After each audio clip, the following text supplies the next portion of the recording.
April 2022 Fundamental Management Accounting question number 1. It reads, using suitable examples in each case, explain the meaning of the following type of cost. Number 1 is differential cost. Number 2, out-of-pocket cost. And number 3 is sunk cost.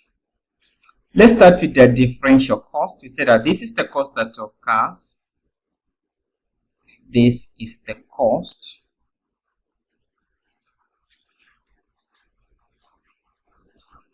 that occur when business faces several options. When business faces several options and the choice must be made. And the choice must be made. The choice must be made by picking one option. By picking one option and dropping the other option. Just like when we have two options, we are going to make either to make or buy decisions. In that case, you can either decide to either make or buy the product, or when you want to add another product line or not, you can also make such a decision. That's a good example of differential cost. Then out-of-pocket cost, we say that these are the payments of money. These are the payments of money that may or may not be, may or may not be reimbursed,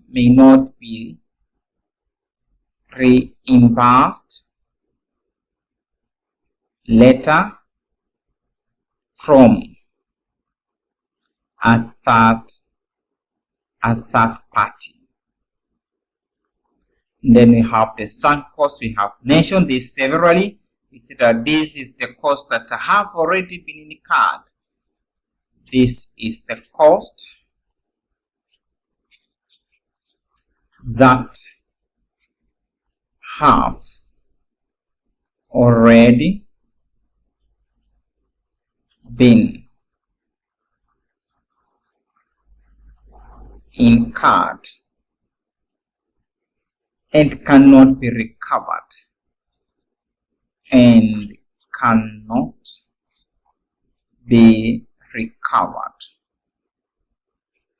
If you say that this is the cost that is not helpful for decision making. Then part B, we are told that every company manufactures a single product branded solo. The following information relate to the month of March 2012 for an output level of 1,000 units. We have direct material, that's 1 million. Then direct labor, this is direct labor. Direct labor is 1,400,000. Then depreciation is 300. Is depreciation. Then this is the repair and maintenance. Then that is what? Direct labor cost as 100. Then you are told that selling price is 80. Target profit we have been given there. Then formulate a predictor equation in form of y is equal to a plus bx. Now this is what we are going to do. We are going to differentiate these particular units. We formulate into variable and fixed cost. You are going to have, let me just do it here, fixed cost. And then we have the variable at the end.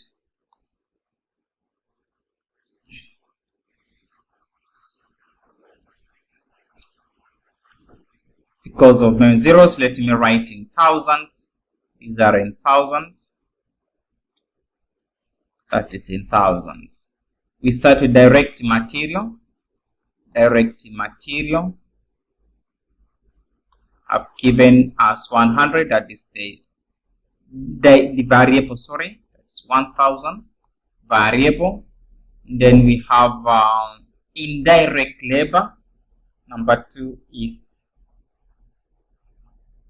direct labor cost. The correct bit is direct labor cost. Direct labor cost. Sorry, this one is not indirect. It should be direct labor cost. That's from the question. Direct labor cost. That is 1.4. That one is also the variable. Then we have indirect labor. Indirect labor. Indirect labor, we have to be given 300. Then we have what we call depreciation. Depreciation is also fixed. Depreciation, which is what? 150. Then we are told that repair and maintenance. Repairs and maintenance. We are told that 50% is fixed. Now 50% of 100, repair and maintenance, that is 100. 50% is fixed. Now we are going to have 50, that is 50. Now we can find the total. The total, we can have 1,100,000 plus 14 plus 50. We get here 2450. Then we have this side, we have 300 plus 150 plus 50. You have 500. 500 as fixed cost. Now the only thing that we can do is we can find out the variable cost per unit. Variable cost per unit. How do we determine it? We usually have, that is the total variable cost. We divide by the number of units produced. Number of units produced. Now in this case, the total variable cost we are having, that is 24, that is 2450. They are in thousand, we can write in full. We are dividing by the number of units produced. We are told that the output level was 100,000 units. Therefore, this figure we are dividing by 100,000 units. What we get, that is 24 to 45. We divide by 100,000. We have 24.5. Then we can now write our equation to say the formulator predictor equation in form of y is equal. Therefore, you can say the y is equal to a plus bx, and a is the fixed cost. Therefore, you can say the y is equal to 500 plus 24.5x. 24.5x. That is the predictor equations. Then Roman 2, you are told that estimate the cost of producing 95 units. Therefore, now in that case becomes easy. I said the y is equal to 500 plus into bracket 24.5. We multiply by 95. There are in thousands. Therefore, we can truncate those 3 zeros. Have 24.5 multiplied by 95. Therefore, we have 500 plus 2327.5 plus 500. We have that is 2827.5 multiplied by 1000. We are getting the cost to Kenya shillings, which is now 2827,500.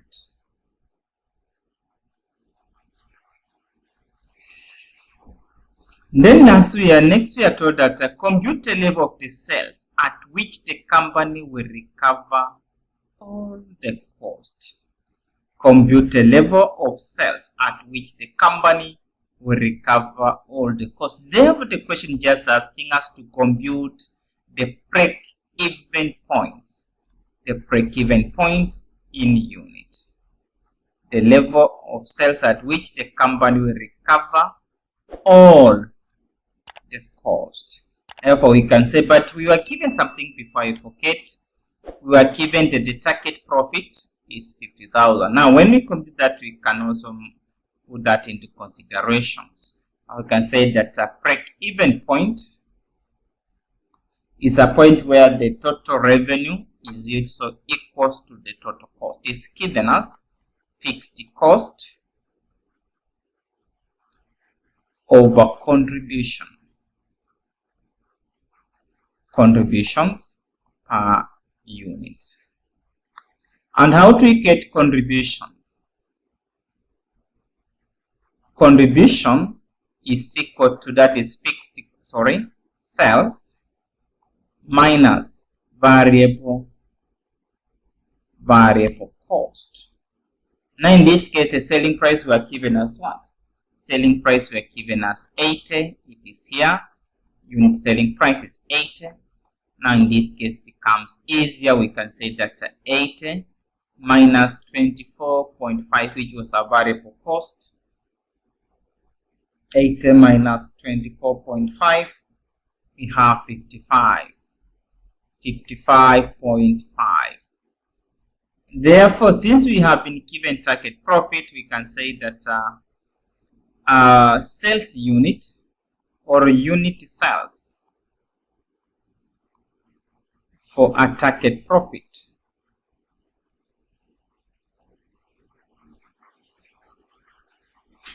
it is equal to fixed cost plus the target profit divided by the contributions. Therefore, in this case, we are having 5 as the fixed cost plus the target profit 50,000. Everything we divide by 55.5. Have 500 divide by the answer. We have the answer should be 9,000.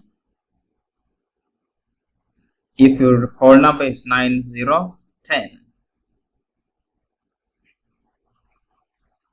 units.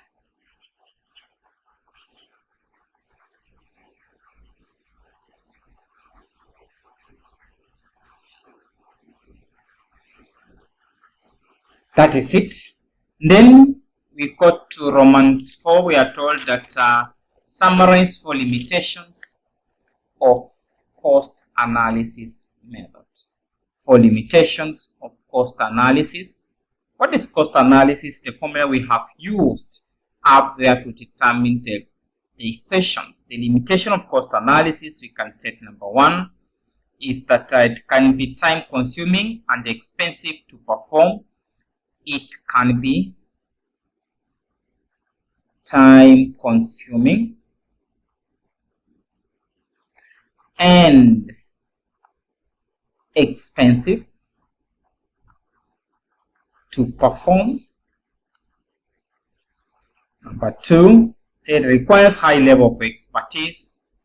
Requires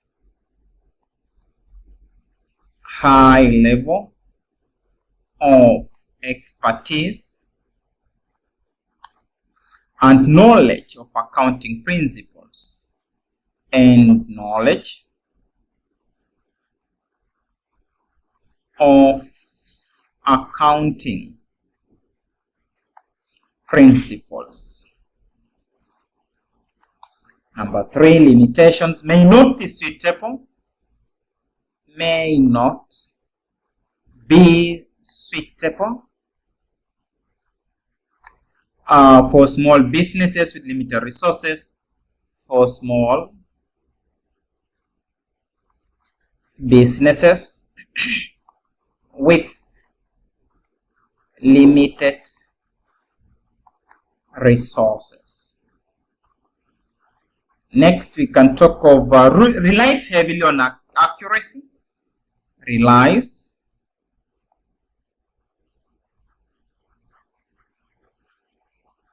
heavily. Okay, so there's no correct spelling of the term heavily. Relies heavily on the accuracy of what? Underlying financial data. Underlying financial data. Accuracy of underlying financial data. They wanted for limitations, and you present for limitation in that way. You scoop your entire format. That is how the question number 1 was supposed to be handled. You were to deal with those particular aspects. The questions, the cost analysis equations, and then eventually you restate the limitations. Thank you.